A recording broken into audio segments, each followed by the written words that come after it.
my channel. It's me, Bookish ASMR. I hope that you're having a lovely night, morning, or whatever time it happens to be. Tonight we're continuing reading Pride and Prejudice. We're now in chapter 29. If you've missed the previous chapters, I'll link the playlist in the description and at the end of the video. But for now, let's just get into chapter 29.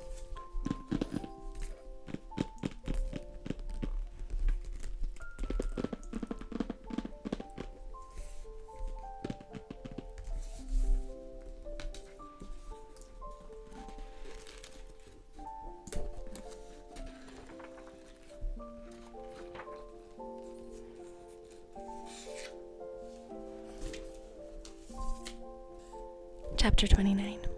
Mr. Collins' triumph in consequence of this invitation was complete.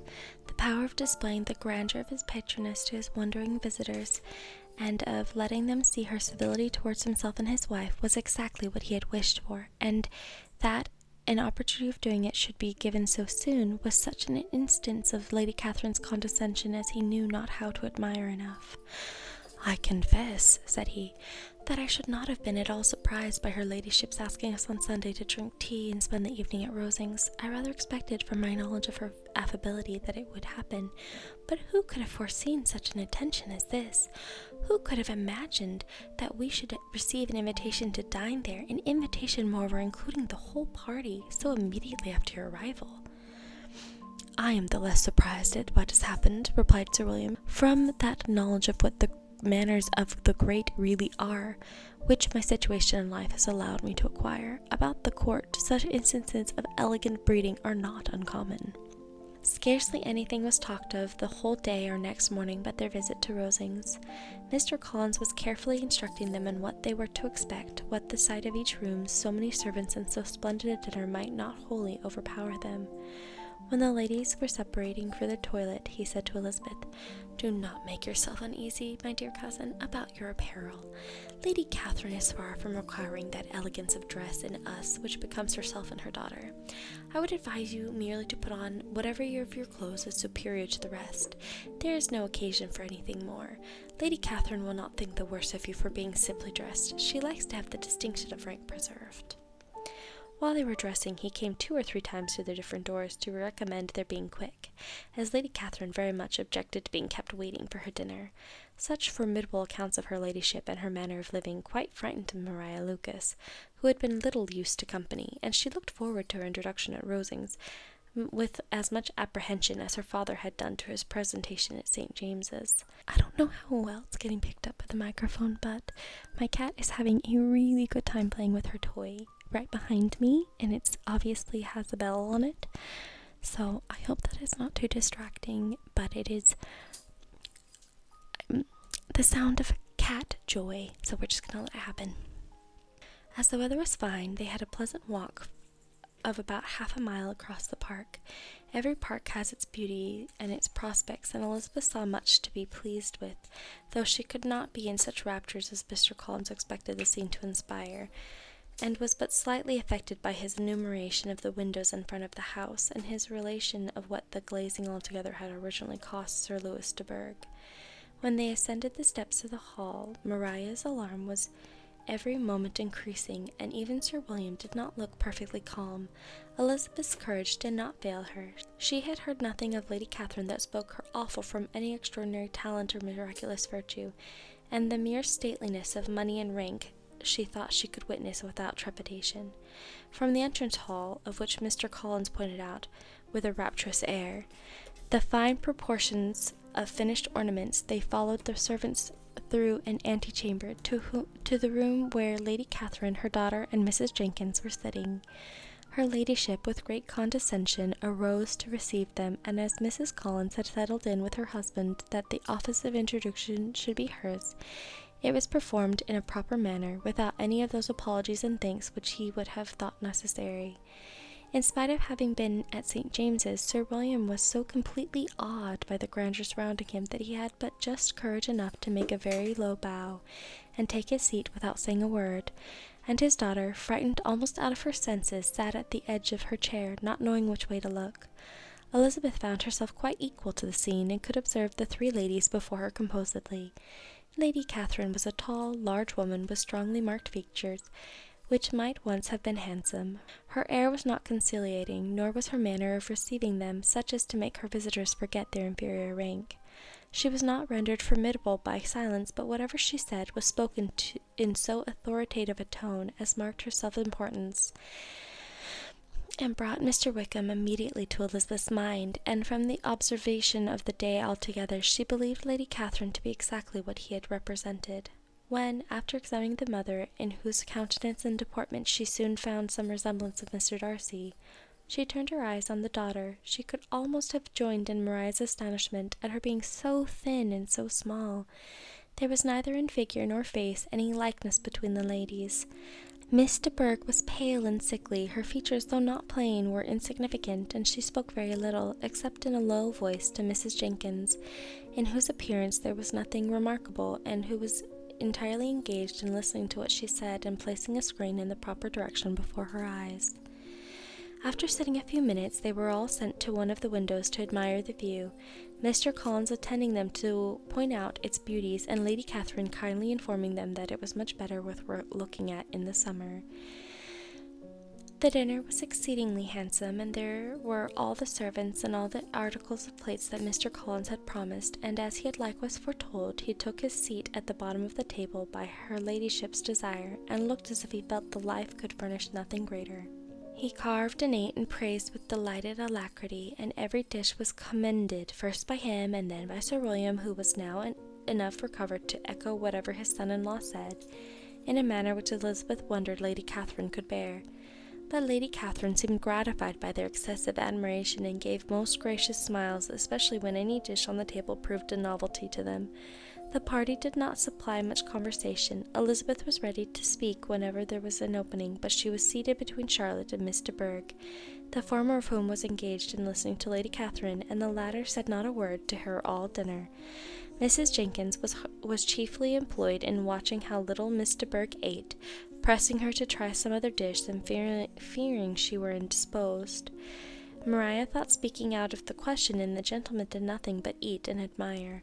When the ladies returned to the drawing-room, there was little to be done but to hear Lady Catherine talk, which she did without any intermission till coffee came in, delivering her opinion on every subject in so decisive a manner as to prove that she was not used to having her judgment controverted.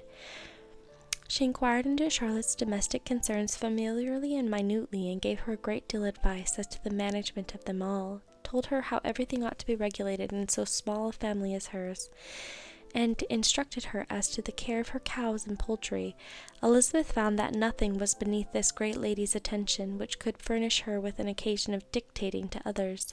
In the intervals of her discourse with Mrs. Collins, she addressed a variety of questions to Maria and Elizabeth, but especially to the latter, of whose connections she knew the least, and who she observed to Mrs. Collins was a very genteel, pretty kind of girl. She asked her at different times how many sisters she had, whether they were older or younger than herself, whether any of them were likely to be married, whether they were handsome, where they had been educated, what carriage her father kept, and what had been her mother's maiden name.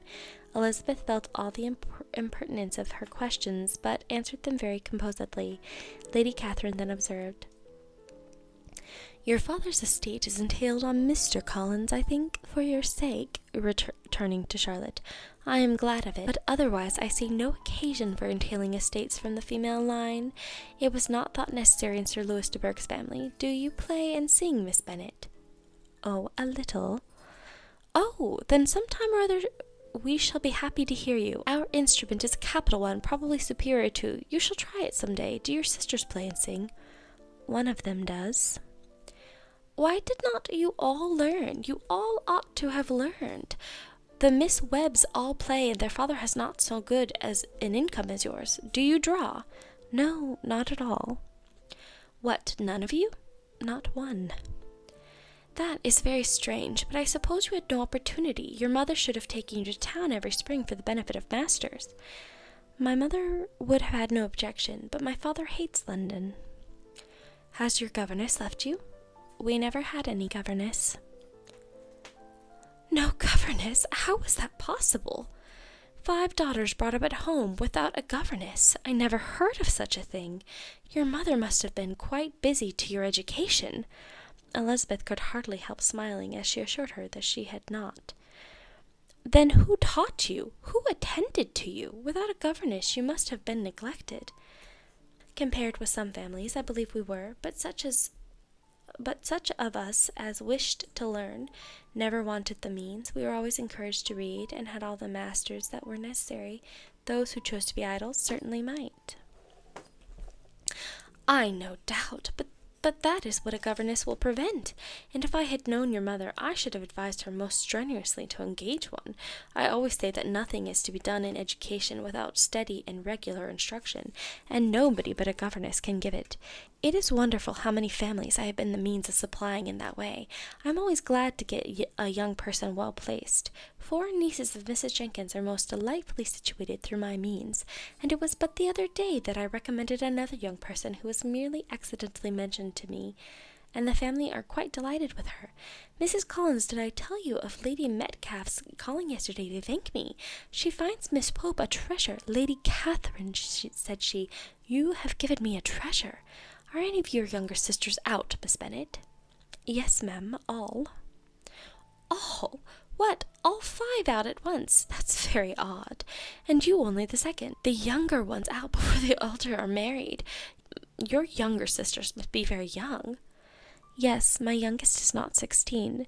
Perhaps she is full young to be out in company, but really, ma'am, I think it would be very hard upon younger sisters that they should not have their share of society and amusement because the elder may not have the means or inclination to marry early. The last born has as good a right to the pleasure of youth as the first, and to get back on such a motive, I think it would not be very likely to promote sisterly affection or delicacy of mind." "Upon my word," said her ladyship, "you give your opinion very decidedly for so young a person. Pray, what is your age?" "With 3 younger sisters grown up," replied Elizabeth, smiling. "Your ladyship can hardly expect me to own it."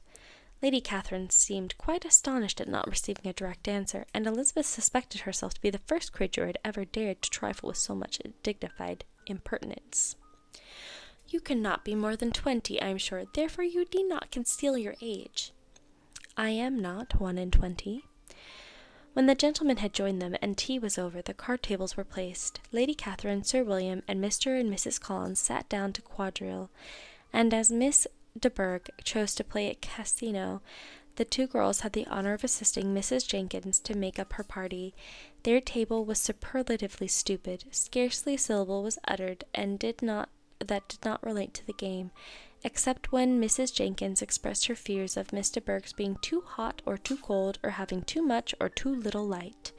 A great deal more passed at the other table. Lady Catherine was generally speaking, stating the mistakes of the other 3, or relating some anecdote of herself. Mr. Collins was employed in agreeing to everything her ladyship said, and thanking her for every fish he won, and apologizing if he thought he won too many. Sir William did not say much. He was storing his memory with anecdotes and noble names. When Lady Catherine and her daughter had played as long as they chose, the tables were broke up. The carriage was offered to Mrs. Collins, gratefully accepted, and immediately ordered. The party then gathered round the fire to hear Lady Catherine determine what weather they were to have on the morrow. From these instructions they were summoned by the arrival of the coach, and with many speeches of thankfulness on Mr. Collins' side, and as many bows on Sir William's, they departed.